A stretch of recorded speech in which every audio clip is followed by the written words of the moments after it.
தொடர்ந்து நாம் தேவனுடைய வசனத்தை தியானிப்போமாக. இன்றைக்குள்ள வசனம் யாக்கோபு 1வது அதிகாரம் வசனம் 12 15 வசனங்களை நாம் இப்பொழுது வாசித்து சிந்திப்போமாக.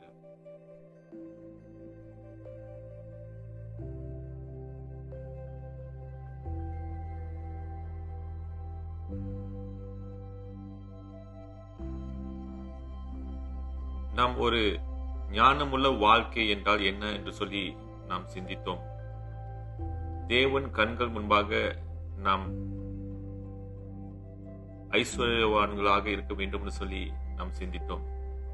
2 மனதோடு இருக்கக்கூடாது என்று சொல்லி தேவனுடைய வசனத்திலிருந்து நம்ம பார்த்தோம். இன்றைக்கு நம்மளுடைய தியானத்துக்கு யாக்கோபு இங்க சொல்லுகிற காரியம் அங்க சோதனை குறித்து, பாவத்தின் சோதனைகள் அப்படின்னு சொல்லி நம்ம சிந்திக்க போகிறோம். பாருங்கள், இந்த சோதனையில சோதிக்கப்படும் போது நாம் என்ன செய்கிறோம்? நம்ம பாவத்துக்குள் விழுவதற்கு இது ஒரு காரணமாக இருக்க போகிறதுனால அது நம்மளுடைய ஒரு ஞானமான வாழ்க்கைக்கு கொண்டு போகாமல் அது நம்மளுடைய தேவனுக்கு தூரமாக கொண்டு போகிற ஒரு காரணத்தினால அதை நம்ம அவசியமாக சிந்திக்க வேண்டும். ஏனென்றால் சோதிக்கப்படும் போது நாம் 2 மனதோடு நாம் இருந்தோம் என்றால் நாம் ஞானம் உள்ளவர்கள் இல்லை என்று சொல்லி நாம் பார்க்கிறோம். அப்ப இந்த சோதனை குறித்து நம்ம சிந்திக்க வேண்டியது இன்னைக்கு யாக்கோபு நம்ம கற்றுக் கொடுக்கிறதே நம்ம தியானித்து அதுல இருந்து நம் தேவனுடைய வார்த்தைக்கு ஒப்புக் கொடுப்போமாக. ஒருத்தன் சோதனைக்குள் அவன் எப்படி விழுகிறான்? முதலாவதாக அவன் பிடித்த சில காரியங்களை அவன் பார்க்கிறான். அவன் கண்கள்ல இந்த காரியங்களை அவன் பார்த்து ஆசைப்படுகிறான். அவனுடைய இருதயத்துல அவனுக்கு ஒரு விருப்பம் வருது. இது நான் அறிந்து கொள்ளால் எனக்கு இது கிடைச்சாக்கா எவ்வளவு நல்லா இருக்கும் அப்படின்னு சொல்லி அவன் சிந்தித்து அவன் ஆசைப்படுகிறான். அந்த ஆசைப்படும் போது அது வேண்டும்னு சொல்லி அவன் வழி தேடுகிறான்.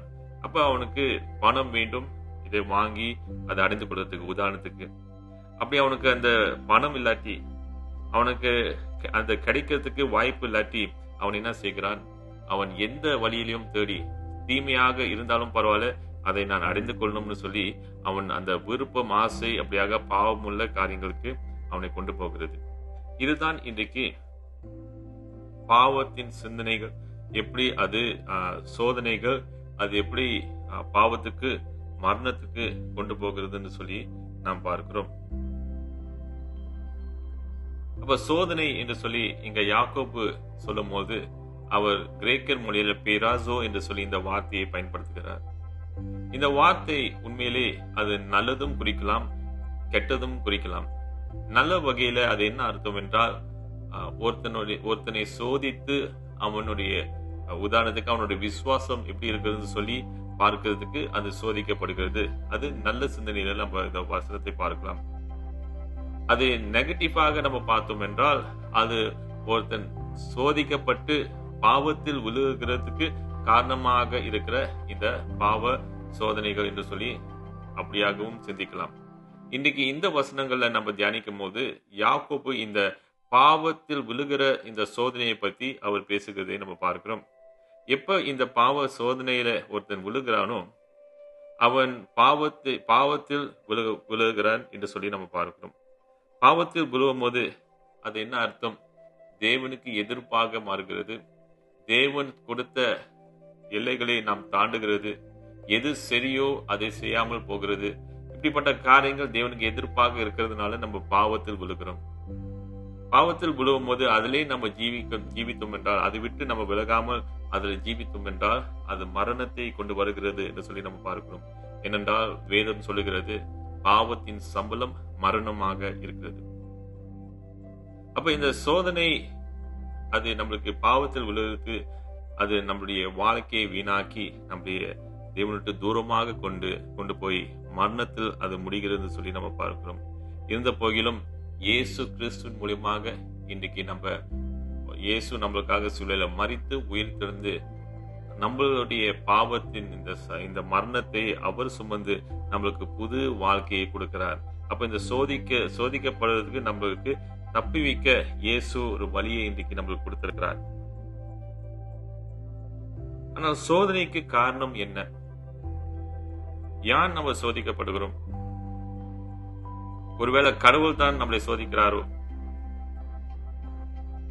யாக்கோபு சொல்லுகிறார், கடவுள் நம்மளை சோதிக்கிறார் என்று சொல்லி சொல்லக்கூடாது அப்படின்னு சொல்லி இங்க யாக்கோபு சொல்லுகிறார். சில பேரு இன்னைக்கு பழைய ஏற்பாட்டிலேருந்து எடுத்து ஆபிரகாமை ஆண்டவர் இப்படியாக சோதித்தார் அல்லவா அப்படின்னு சொல்லி அவங்க நினைக்கலாம். ஆண்டவர் ஆபிரகாமை சோதிக்கும் போது அவருடைய விசுவாசத்தை காண்பிக்கிறது, நல்லதை காண்பிக்கிறதுக்கு அங்க சோதனைக்குள் கொண்டு போனார். ஆனா இங்க நம்ம பேசுகிறது பாவத்தில் விழுகிறது. இது தேவனால் வருகிற ஒரு காரியம் அல்ல. அப்ப பிசாசா? ஏன்னா இயேசு சோதிக்கப்படும் போது பிசாசு தானே சோதித்தான். அப்ப பிசாசு சோதிக்கிறவன் என்று சொல்லி நம்ம அறிந்திருக்கிறோம் அல்லவா? இருக்கலாம். இல்ல உலகமா? இன்னைக்கு உலகத்தில் நம்ம போகிறோம், அநேக காரியங்கள் நம்முடைய சோதனைகள் கொண்டு போகிறது, பாவ சிந்தனைக்கு கொண்டு போகிறது. அதனாலே நம்ம இன்னைக்கு விழுகிறோம். அதனால உலகம் என்று சொல்லி நம்ம நினைக்கலாமா? இதெல்லாம் நம்ம இன்னும் ஆழமாக சிந்திக்க முடியும். ஆனாலும் யாக்கோபு சொல்லுகிறார், உண்மையான பிரச்சனை அது என்னவென்றால் நம்மளுடைய இருதயம். இன்னைக்கு அநேக கலாச்சாரங்கள் இந்த உண்மையை அறிந்திருக்கிறார்கள். மெய்யாகவே நம்ம விழுகிறதுக்கு காரணம் நம்முடைய இருதயம் தான். இயேசுவும் அதை காண்பிக்கிறார். இங்க யாக்கோபும் அதை தான் சொல்லுகிறார். இயேசு உதாரணத்துக்கு சொல்லுகிறார், ஒருத்தன் விபச்சாரத்தில் அவன் விழுவதற்கு காரணம் அவனுடைய இருதயத்திலே அவன் அங்க ஆரம்பிக்கப்படுகிறதுன்னு சொல்லி இயேசு அங்க மத்தேயுவிலே கற்றுக் கொடுக்கிறார். அப்ப இன்றைக்கு நம்ம சிந்திக்கும் போது இது வெளியரங்கமான காரியங்களை குறித்து நம்ம அநேக நேரத்துல பேசுவோம். ஆனாலும் உண்மையாக நம்மளுடைய இருதயத்துல ஆரம்பிக்கிறது. அது சாத்தானாக கொண்டு வரலாம், உலகமாக இருக்கலாம், எப்படியாக இருந்தாலும் கடைசியில அது உண்மையிலே எங்க ஆரம்பிக்கிறது என்றால் நம்மளுடைய இருதயத்தில். அது ஆசையிலே ஆரம்பிக்கிறது. அந்த ஆசை இச்சையாக மாறுகிறது. உண்மையிலே நம்ம பார்த்தோம் என்றால் இந்த ஆசைகள் அது தவறல்ல. அநேக ஆசைகள் அது இயற்கை உள்ளது. இயற்கையாக தான் நம்ம அதை பார்க்கலாம். சில ஆசைகள் நல்லது. எனக்கு பசி எடுத்தால் நான் சாப்பிடுறது நல்லது தானே. எனக்கு தாகம் எடுக்கும் போது நான் தண்ணி தேடுகிறேன். இப்படியாக ஆசைகள் அது இயற்கை உள்ளது என்று சொல்லி நம்ம பார்க்கலாம். ஆனாலும் அதே ஆசைகள் அது நம்முடைய தீமைக்கும் கொண்டு போகிறது. ஆசை நன்மையான காரியங்களுக்கு நம்ம கொண்டு போகலாம். நம்ம ஏதாவது செய்யறதுக்கு அது ஒரு நோக்கமாக மாறலாம், நல்லதாக இருக்கலாம். ஆனா அதே ஆசை நம்ம எச்சரிக்கையாக இல்லாட்டி அது தீமையாக மாறி பாவத்துக்குள் நம்மளை கொண்டு போகிறது. அது இச்சையாக மாறுகிறது. அதுதான் இன்றைக்கு பாவத்தினுடைய ஆரம்பம். இந்த ஆசைகள், விருப்பங்கள் அது இச்சையாக மாறி நம்ம பாவத்துக்கு விழுவதற்கு காரணமாக இருக்கிறதுனால எப்படி நமக்கு தெரியும் எந்த ஆசை, எது விருப்பம், எந்த காரியங்கள் நம்மளுடைய சிந்தனைகள் எப்படி நம்ம சரிப்படுத்த வேண்டும்? இன்னைக்கு உலகத்தில் நம்ம கேட்டோம் என்றால் உலகம் எது வேணாலும் செய்யலாம் அப்படின்னு சொல்லுகிற உலகத்தில் நம்ம ஜீவிக்கிறோம். எந்த ஆசையும் பரவாயில்ல, மத்தவங்களுக்கு நம்ம கருத்தி கொண்டு வராமல் எல்லாருமே சந்தோஷமாக இருந்தாக்கா என்ன வேணாலும் செய்யலாம் அப்படின்னு சொல்லுகிற ஒரு உலகத்தில் நம்ம ஜீவிக்கிறோம். இருந்தாலும் கிறிஸ்துவ வாழ்க்கை அது தேவனுடைய சத்தியத்துக்குள் அது வழிநடத்தப்படுகிற ஒரு வாழ்க்கை. அப்ப நம்மளுடைய ஆசைகள், விருப்பங்கள் இதெல்லாம் நம்ம என்ன செய்ய வேண்டுமா? உதாரணத்துக்கு பவுல் அங்க 2 கொரிந்தியர் 10வது அதிகாரம் வசனம் 5ல அவர் ஒரு சத்தியத்தை அங்க தருகிறார்.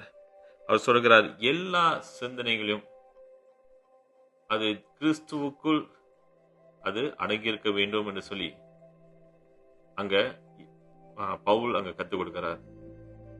அப்ப இன்றைக்கு எல்லா சிந்தனைகளும் அது கிறிஸ்துவுக்கு கீழே வர நம்ம சிந்திக்க வேண்டும்.